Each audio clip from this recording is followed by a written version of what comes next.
Salutations fraternelles, frères et sœurs dans le Seigneur. Vous tous qui nous suivez, qui êtes fidèles à ce programme, où que vous soyez, que la paix du Seigneur soit avec vous. Nous prions que le Saint-Esprit nous enseigne encore en cette session sur l'Évangile, parce que c'est de là que découle notre vie. C'est cela le centre d'intérêt même de toute la Bible. Sans l'Évangile, avec tous les termes que nous sommes en train de voir jour après jour, la Bible n'aura pas tout son sens. Jésus-Christ est réellement vivant, il est ressuscité. Et si vous voulez voir les faits, les preuves de sa résurrection, il est important que chacun de nous, en tant que chrétiens, comprenne, accède au secret derrière les termes liés à l'Évangile. Nous les avons cités, il y en a au moins 9. Évidemment, la Bible, c'est quelque chose d'extraordinaire. On ne peut pas tout connaître de la Bible, mais la grâce que Dieu nous a fait, dans cette portion qu'il nous a donnée, nous avons énuméré 9 éléments que vous connaissez déjà, vous qui êtes fidèles à ce programme, et nous étions en train de parler autour de ces termes, notamment dans 1 Corinthiens chapitre 2, le verset 1. Nous avons vu que l'apôtre Paul, qui est allé auprès des Corinthiens, un peuple qui était sous la malédiction parce que un peuple qui avait le diable au centre de son administration, de sa politique, de sa vie de tous les jours. Et donc il arrive auprès de ces gens-là. Si nous voulons être des prédicateurs de nos jours, arriver devant un tel peuple, évidemment, on peut toujours leur parler de Jésus afin qu'ils croient en Jésus de manière à être sauvés. Et tout de suite après, je pense que nous parlerons de délivrance, des liens des ancêtres, des liens d'occultisme, de ceci, parce que c'était un peuple occulte. Les Grecs, aussi bien que les Romains, les Éphésiens, les Colossiens, tous ces gens-là se prosternaient devant des idoles qui en réalité sont des démons. Mais l'apôtre Paul, en arrivant ou en écrivant à ces peuples, parce qu'il n'est pas arrivé dans toutes ces églises, notamment les Colossiens, c'est une église que Paul n'a pas implantée, il n'est pas arrivé, mais il leur a écrit, voyez-vous, mais quand il leur a écrit au travers des épîtres, vous ne retrouvez nulle part la procédure comme les choses se font aujourd'hui dans nos églises. Il dit aux Corinthiens particulièrement que lorsque je suis arrivé vers vous, je ne voulais pas connaître autre chose, si ce n'est Jésus-Christ et Jésus-Christ crucifié. Dans d'autres versions que nous avons lues, que nous avons ici, que vous connaissez déjà, il est écrit que tout mon savoir, lorsque je suis venu chez vous, se résumait en une personne, Christ, et en un fait, sa mort sur la croix. Alors c'est de là que vous retrouvez l'apôtre Paul dans le même chapitre et les versets qui suivent, il dit que ma prédication ne reposait pas sur un langage persuasif, n'est-ce pas? Comme le font les humains, mais c'était une démonstration de force et de puissance. La démonstration de force et de puissance dont parle Paul découlait notamment de ce qu'il a prêché, la personne et un fait, ou je dirais bien, mieux, un des faits, n'est-ce pas, qui constitue l'évangile de Jésus-Christ. Il a parlé de sa mort. Et donc lorsqu'il arrive auprès de ces gens, il n'a pas changé de langage pour commencer à leur dire, voilà, vous êtes dans le péché, vous qui avez fait ceci, commencez par demander pardon aux péchés commis de vos ancêtres, toutes ces choses-là. Voilà, vous êtes dans les liens de famille. Mais Paul n'a pas fait allusion à tout cela. Il leur a parlé, il dit bien, tout mon savoir se résumait en une personne. 2 points. Le Christ et en un fait. 2 points, sa mort à la croix. Mais pourquoi ne pas faire comme l'apôtre Paul? Il dit, soyez mes imitateurs. Remarquez que de tous les apôtres du Seigneur Jésus, il n'y a qu'un seul qui a dit, soyez mes imitateurs. Et donc on doit l'imiter aussi dans la prédication. Qu'est-ce qu'il a enseigné? Il nous montre l'exemple ici. La force, la puissance que vous avez de vaincre les œuvres des ténèbres dans la vie des peuples ici sur la terre, c'est lorsque vous proclamez l'évangile de notre Seigneur Jésus-Christ. On va continuer avec d'autres versions, d'autres versets plutôt, toujours dans 1 Corinthiens. On va aller dans 1 Corinthiens, le chapitre 1. On va lire le verset 17. Il a dit que tout son savoir se résumait en un fait. C'est en un homme d'abord, en une personne, qui est le Christ, et en un fait, sa mort. Voilà pourquoi dans 1 Corinthiens chapitre 1, le verset 17, voilà ce qu'il va affirmer. Il dit, ce n'est pas pour baptiser que Christ m'a envoyé, c'est pour annoncer l'évangile. Et cela sans la sagesse du langage, afin que la croix de Christ ne soit pas rendue vaine. Remarquez dans la dernière phrase qu'il y a de fortes chances que quelqu'un parle de l'évangile, mais que la croix soit rendue vaine.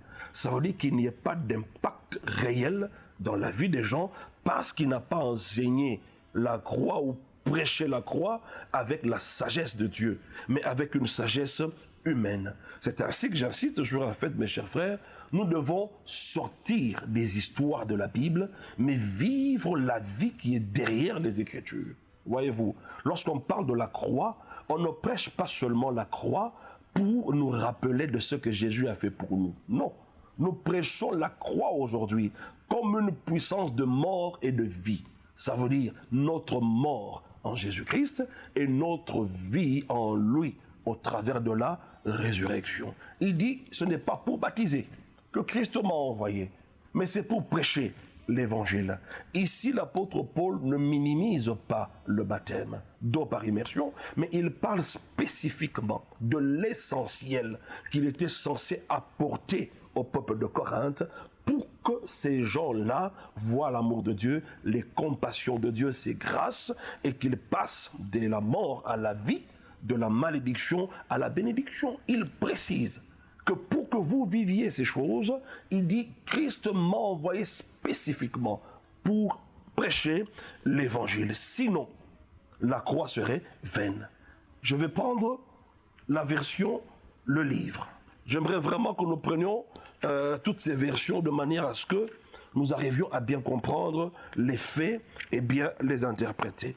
Le verset 17, 1 Corinthiens, chapitre 1, il est écrit, « D'ailleurs, le Christ ne m'a pas envoyé pour baptiser, mais pour annoncer l'évangile. Et mes sermons n'ont rien de savant discours qui pourrait amoindrir le puissant pouvoir qu'il y a dans le simple message de la croix du Christ. » Voyez-vous, il parle du puissant pouvoir qu'il y a dans le simple message de la croix du Christ. C'est un message simple. Mais à cause de sa simplicité, il devient le message le plus difficile à prêcher et même le plus difficile à croire. Et pourtant, le message le plus puissant, c'est le message de la croix. Mais c'est tellement simple. Je donne un exemple. Vous remarquerez quelqu'un, au travers de ce que Christ a fait, il nous a donné le pouvoir, n'est-ce pas, de chasser les démons dans les places arides. Mais au lieu d'utiliser simplement cette autorité dans le nom de Jésus et de chasser les démons, qu'est-ce que nous disons? Satan, toi et tes démons, nous vous chassons, nous vous envoyons le feu, nous vous aspergeons le sang de Jésus, nous vous emmenons sur la croix, nous vous clouons sur la croix et nous invoquons le feu sur vous, vous brûlez au nom de Jésus. Mais pourquoi ajoutez-vous autant de choses? Il y a des gens qui pensent qu'en ajoutant autant de choses, la prière d'autorité devient plus puissante. Non, la prière d'autorité est déjà puissante lorsqu'elle est faite dans le nom de Jésus, en accord avec l'autorité qu'il t'a donnée, de chasser les démons, n'est-ce pas? Une fois que tu le fais, les démons partent. Tu n'as pas besoin de les prendre, de les envoyer de les amener à la croix. J'ai même vu des gens qui priaient et qui disaient, nous faisons boire le sang de Jésus aux démons. Vous leur faites boire du sang pour qu'ils fassent quoi? Mes chers frères, tout cela pourquoi? Parce que les gens n'ont pas compris le puissant pouvoir qu'il y a dans le simple message de la croix. Et donc l'homme a comme l'impression que Dieu a oublié certaines choses lorsqu'il nous a donné l'évangile, et donc nous devons ajouter ces choses-là pour que l'évangile soit de plus en plus puissant. Mais alors que lorsque vous ajoutez des choses à l'œuvre du Christ, vous amoindrissez, la Bible est claire mes chers frères, vous amoindrissez le puissant pouvoir qu'il y a dans le simple message de la croix. Et donc, mes chers frères, faisons attention à notre langage lorsque nous parlons de la croix, lorsque nous parlons de l'évangile de notre Seigneur Jésus-Christ. C'est comme ça que vous retrouvez, notamment dans Actes, je vais revoir avoir ce verset très rapidement. Dans Actes 15, on vous dit qu'il y a des frères qui sont venus de Judée, et qu'est-ce qui va se passer? Ils vont dire aux autres que si vous ne vous faites pas circoncire selon les rites de Moïse, même si vous avez cru en Jésus, vous n'êtes pas sauvés. Ça veut dire en d'autres termes, vous n'avez pas la vie, vous n'êtes pas délivrés. C'est ce que nous disons aussi aujourd'hui, mais d'une autre manière. Même si tu as cru au Seigneur Jésus, sache qu'il y a encore des liens de famille. Sache, il y a encore des malédictions héréditaires. C'est la même chose que ce que ces gens ont dit aux disciples, n'est-ce pas? En leur disant que vous ne pouvez être sauvés si vous ne vous faites circoncire selon les rites de Moïse. Mais écoutez, mes frères, il y a un puissant pouvoir dans le simple message de la croix. Alors, si vous voulez amoindrir ce puissant pouvoir, alors commencez à ajouter des choses. C'est alors que vous commencez à amoindrir cela. Le verset 18 maintenant dit « Car la prédication de la croix est une folie pour ceux qui périssent. Mais pour nous qui sommes sauvés, elle est une puissance de Dieu. » En réalité, ceux qui sont sauvés, ce sont ceux-là qui devraient comprendre qu'il y a la puissance derrière cela. Mais ceux qui sont sauvés sont les premiers à détruire, à amoindrir le message de la croix, en le mettant à côté et en apportant d'autres messages qui n'apportent pas en soi satisfaction. Vous savez pourquoi les gens vont d'une église à une autre? C'est parce qu'ils cherchent la parole. Ils ont la soif de comprendre ces choses. Ils ont la soif d'être révélés sur ces choses. Une fois que cela est fait, vous allez voir que ces gens vont être stables dans leur vie chrétienne. Mais aussi longtemps qu'ils n'ont pas compris ces choses, à chaque fois que quelqu'un se lèvera quelque part et que les gens diront, voilà, le grand prophète maintenant c'est lui qui donne des prophéties, s'il prie pour toi, tout va changer, ils vont quitter vos églises et ils vont aller là-bas. Apportez-leur le message de l'évangile. Ils comprendront que la puissance jaillit de cela. Ceux qui sont sauvés sont censés comprendre cela. Et comment se fait-il que nous les sauver? Nous sommes les premiers à détruire ce message. Verset 19. Aussi est-il écrit, je détruirai la sagesse des sages et j'anéantirai l'intelligence des intelligents. Où est le sage? Où est le scribe? Où est le disputeur de ce siècle? Dieu n'a-t-il pas convaincu de folie la sagesse de ce monde? Car, puisque le monde, avec sa sagesse, n'a point connu Dieu dans sa sagesse. Est-ce que vous comprenez ça? Alors, si je posais la question de savoir quelle est la sagesse de Dieu, mais la sagesse de Dieu, c'est l'évangile de Jésus-Christ. Sa mort et sa résurrection, c'est de là qu'il y a tous les trésors de la connaissance, tous les trésors du savoir résident là-dedans. La connaissance, le savoir ne jaillit pas de la NASA, mais ça jaillit de l'évangile de notre Seigneur Jésus-Christ. S'il vous plaît, mes chers frères, les hommes avec leur sagesse, la sagesse qui sort des laboratoires, la sagesse qui sort des universités, malgré tout cela, ils n'ont pas connu Dieu dans sa sagesse. Parce que la sagesse de Dieu paraît être une folie. Eux, ils veulent entendre des choses qui sont sensées. On vous dit qu'un monsieur de 33 ans, mourant à la croix, cette personne-là a porté toutes les maladies de l'humanité. Non, mais il faut être malade pour y croire. C'est des choses qu'on n'a même pas vues. Et puis quelqu'un nous a rapporté cela. Mais le Saint-Esprit a vivifié ces paroles en nous de telle manière que nous ayons la foi que réellement, au travers de l'œuvre de la croix, nous avons la solution efficace de Dieu à tous nos problèmes. Et donc, le verset 21, « Car, puisque le monde avec sa sagesse n'a point connu Dieu dans sa sagesse, il a plu à Dieu de sauver les croyants, écoutez bien, par la folie de la prédication. » La prédication est une folie. Voilà pourquoi les gens de ce monde n'arrivent pas à comprendre exactement qu'est-ce que nous voulons finalement avec cette Bible. Ça paraît une folie, ça paraît être un non-sens, mais là-dedans, un monsieur mourant à la croix, oh, quelle puissance est-ce que jaillit de là? Le verset 22 dit, les Juifs demandent des miracles et les Grecs cherchent la sagesse. Pourquoi est-ce que d'une part, les Juifs cherchent les miracles et les Grecs demandent la sagesse? Parce qu'en écoutant la sagesse de Dieu au travers de l'Évangile, ils se sont dit, non, c'est trop simple. Non, les Juifs se disent, mais je ne vois vraiment pas comment est-ce qu'un monsieur mourant à la croix serait ressuscité et au travers de lui, il y a des miracles qui peuvent se faire. Il dit non, trouvez-nous autre chose. C'est la même mentalité que nous avons aujourd'hui. On a mis l'évangile de côté et vous voyez des gens sur des montagnes. Ils cherchent des miracles sur une montagne. Alors que Christ, celui qui a accompli des grands miracles, celui qui est le miracle de Dieu pour toi, habite déjà en toi. Mais tu quittes là où tu es, tu te traites mal avec lui, mais tu dis je te cherche. Tu cherches où? Il est en toi. Maintenant, il faut communier avec cette personne. Les Juifs étaient dans le même cas, même les Grecs. Ils ont écouté ce que l'apôtre Paul appelait sagesse de Dieu. Les Grecs se sont dit non, monsieur Paul, on t'écoutera là-dessus un autre jour. On a besoin de la sagesse.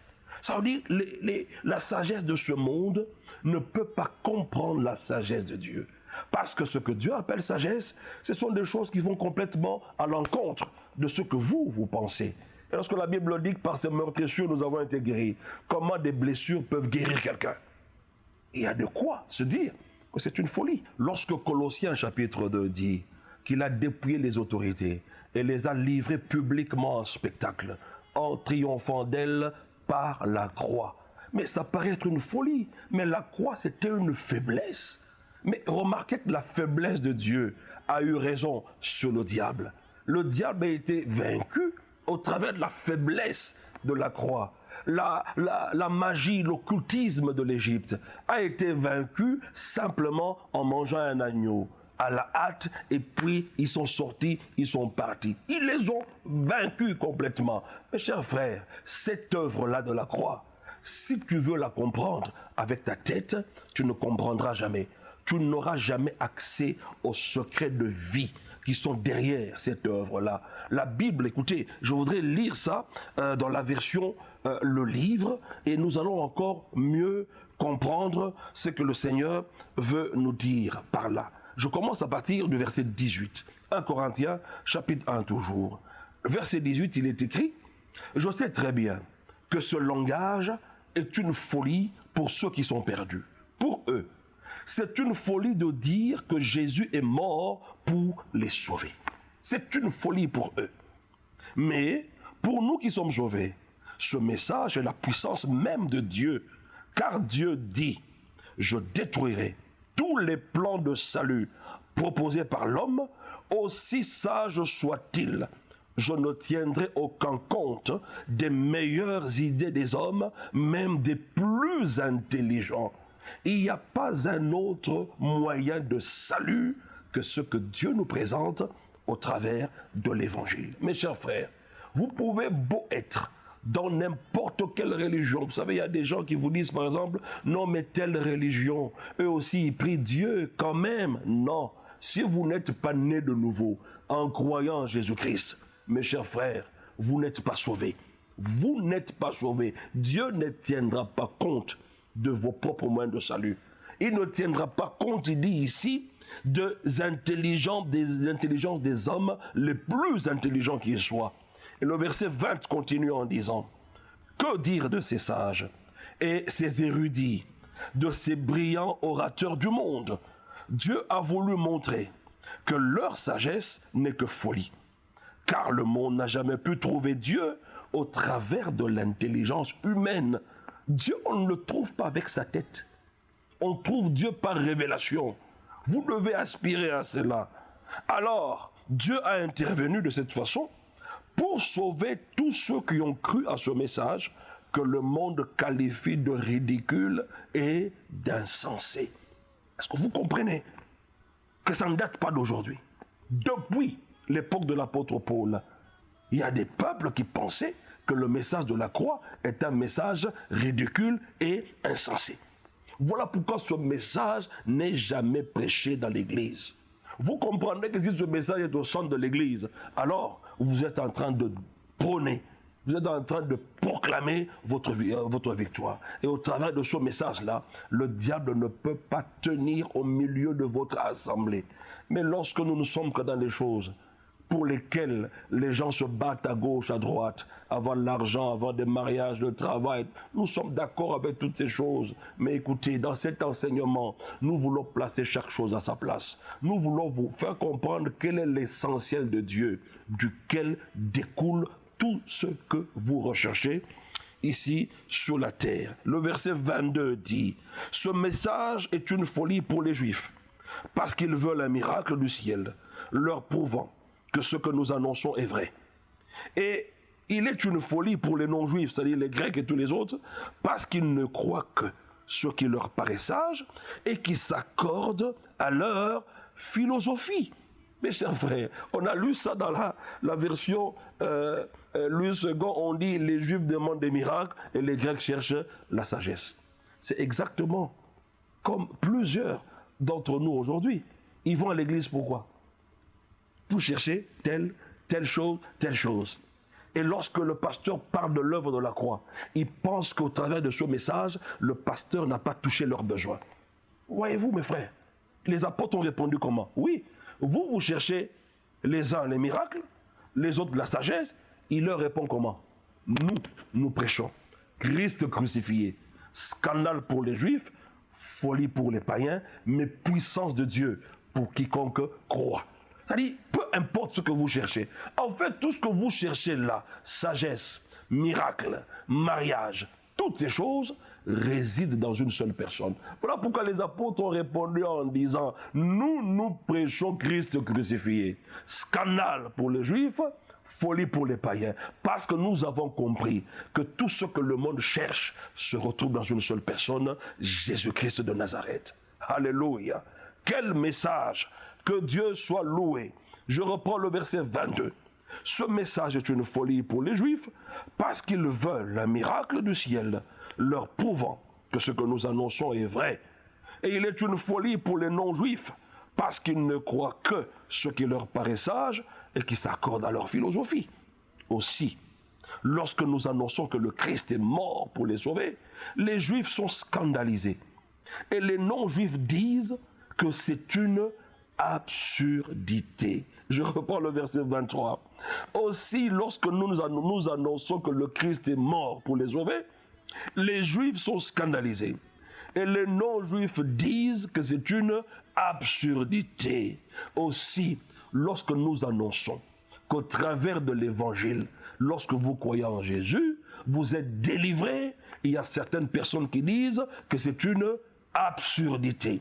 Ça veut dire qu'ils ont du mal à comprendre comment le salut en Jésus-Christ peut apporter la délivrance sans que tu ne sois passé à plusieurs fois à des délivrances et des délivrances et des délivrances. Mes chers frères, croyez-moi, la Bible a raison. Au travers de cela, vous êtes sauvés. Ça veut dire que vous êtes délivrés. Le verset 24. Mais Dieu a ouvert les yeux de ceux qu'il a appelés au salut, aussi bien juifs que non-juifs, afin qu'ils voient que le Christ est la puissance même de Dieu pour les sauver. Il est également le centre du plan parfait de Dieu pour leur salut. Le Christ est le centre du plan parfait de Dieu pour leur salut. Parce qu'en fait, le salut, c'est un tout. C'est un menu complet. Vous ne pouvez pas dire que j'ai le salut et ne pas avoir la délivrance en soi. Vous ne pouvez pas dire que j'ai le salut sans avoir le pardon de péché en soi. Quand vous dites que j'ai le salut, ça veut dire que vous avez Christ en vous. Le tout de Dieu est venu habiter en vous. Tout ce que Dieu avait préparé pour les hommes, pour leur bien, pour leur réussite, ici sur la terre, et même à aller au ciel finalement, se trouve dans ce salut. Et c'est exactement comme j'ai donné une fois l'exemple. Quelqu'un qui boit de l'eau, et vous lui posez la question, avez-vous bu de l'hydrogène et de l'oxygène? S'il n'est pas instruit, il vous dira, non, je n'ai bu ni de l'oxygène, ni de l'hydrogène. Moi, j'ai bu de l'eau. Mais quand tu dis que tu as bu de l'eau, dans l'eau, il y a l'oxygène et il y a l'hydrogène. Mais par manque de connaissance, tu bois de l'eau et tu commences à chercher maintenant à courir derrière l'oxygène. Alors que l'eau que tu as avalée, là-dedans, il y a l'oxygène et il y a l'hydrogène. C'est pareil avec le salut. C'est Jésus-Christ qui est notre salut. Et donc, lorsque ce Jésus vient habiter en nous, ça veut dire que la guérison est en toi. Comprenez ça? Le fruit de l'esprit est en toi. Maintenant, c'est à toi de savoir comment les vivre. La délivrance est en toi. Mais tu commences à courir de maison à maison, de pasteur en pasteur, pour chercher la délivrance. Alors que lorsque Jésus est entré en toi, aucune des composantes du Christ n'est restée à l'extérieur. Tout est allé à l'intérieur de vous. Pareil quand vous prenez des fruits tels que les oranges. Là-dedans, il y a la vitamine C. Tu bouffes les oranges et après, tu commences à prier Dieu. Seigneur, donne-moi la vitamine C. Oh mon Dieu, donne-moi la vitamine C. Mais tu as déjà avalé le jus d'orange. Il y a la vitamine C en toi. C'est pareil avec Christ. Christ est en toi. Et puis après, tu commences à prier et à demander, Seigneur, sauve-moi. Oh mon Dieu, fais que je rentre au ciel, que je n'aille pas en enfer. Mais quand tu as Christ en toi, tu es sauvé. Dieu, en effet, a tant aimé le monde qu'il a donné son Fils unique, afin que quiconque croit ne périsse point, mais qu'il ait la vie éternelle. Quand tu as cru, tu as la vie éternelle. Tu n'auras pas la vie éternelle. Tu l'as à l'intérieur de toi. Et donc Christ est le centre du plan parfait de Dieu pour notre salut. Verset 25. Car cette soi-disant folie du plan de Dieu est bien plus sage que le système le plus sage des hommes. Et Dieu, dans ce qui paraît être une faiblesse, le Christ mourant sur la croix est plus fort que n'importe quelle force humaine. Est-ce que vous comprenez la puissance qui est derrière la crucifixion et la mort de Jésus-Christ? Toute force humaine, il n'y a aucune force humaine qui peut tenir devant cela. Il n'y a aucun système des hommes qui peut paraître irréprochable devant la sagesse de Dieu. On a eu des hôpitaux, des médecins de renom dans ce monde. On a aujourd'hui un petit virus de rien du tout qui a ridiculisé tous les scientifiques. Tous les laboratoires du monde sont confus. Mais pourtant, auprès de Dieu, il y a la solution. Il y a la solution. Voilà pourquoi je t'exhorte, bien-aimé, à demeurer quotidiennement dans l'écoute, dans la lecture, des choses qui sont en rapport avec la personne de Christ et l'œuvre qu'il a accomplie dans ta vie. Lorsque ces choses vont pleinement demeurer en toi, tôt ou tard, tu verras que la vie de ces choses va commencer à se manifester. Ma prière pour toi ce soir, non seulement que tu es déjà béni en Jésus-Christ et que le Saint-Esprit t'accorde cette sagesse, qu'il illumine les yeux de ton cœur afin que tu comprennes quelle est ta position réelle. Qui est-ce que tu es en Jésus-Christ? De quoi est-ce que tu es capable de faire? Quelle position occupes-tu par rapport à Dieu, par rapport à Satan et par rapport au monde? Que le Saint-Esprit te révèle ce message de la croix et tu comprendras que tu as la même identité que Christ. Tu comprendras que tu es au-dessus du diable et de ses démons. Tu n'as pas de raison d'avoir peur. Tu n'es plus une victime sur la terre. Et j'interdis au mensonge du diable de pénétrer encore tes pensées dans le nom de Jésus-Christ. Que toute la gloire revienne à notre Dieu pour cette œuvre combien grande qu'il a accomplie. L'œuvre qui est au centre du plan parfait de Dieu, la mort et la résurrection de Jésus-Christ. Que la bénédiction de Dieu soit avec vous. Que ses grâces multiples vous accompagnent. La guérison est déjà en vous. Voilà pourquoi on proclame que vous êtes guéris au nom de Jésus, du sommet de votre tête jusqu'à la plante de votre pied. Dans le nom puissant de Jésus, je le proclame ainsi et cela s'accomplit dans vos vies. Que laisse que cette grâce vous accompagne partout où vous serez, dans le nom de Jésus-Christ, que sa paix soit avec vous. Merci à vous tous qui avez suivi ce numéro et que la fois prochaine, vous serez encore plus nombreux à écouter la suite de ce message. Que Dieu vous bénisse.